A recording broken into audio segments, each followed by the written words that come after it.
ہم نیوز میں خوش آمدید. میں ہوں مختوم شہاب الدین. ہیڈ لائنز آپ نے جانی. شجاعت میں گٹر کی صفائی کرتے ہوئے زہریلی گیس سے ٹی ایم اے کے 2 ملازم دم توڑ گئے. شجاعت کی یونین کاؤنسل میں سیوریج لائن کی صفائی کے دوران دم گھٹنے سے ملازمین جاں بحق ہوئے. ایک ملازم کو بے ہوشی کی حالت میں نکال کر اسپتال منتقل کر دیا گیا ہے. بات کرتے ہیں نمائندہ ہم نیوز ندیم شاہ سے. جی ندیم، یہ واقعہ کیسے پیش آیا؟ جی، شجاعت کا نواحی علاقہ ہے متوٹلی.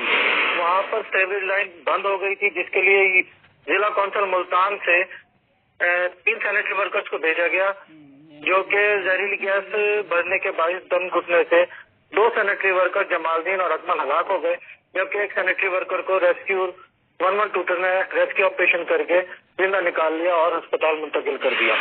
اسسٹنٹ کمشنر شجاعت سعید خان بھی موقع پر پہنچ گئے اور انہوں نے ریسکیو آپریشن کی نگرانی کی. جی بہت شکریہ ندیم شاہ. شجاعت سے آپ ہمیں اپڈیٹ کر رہے تھے.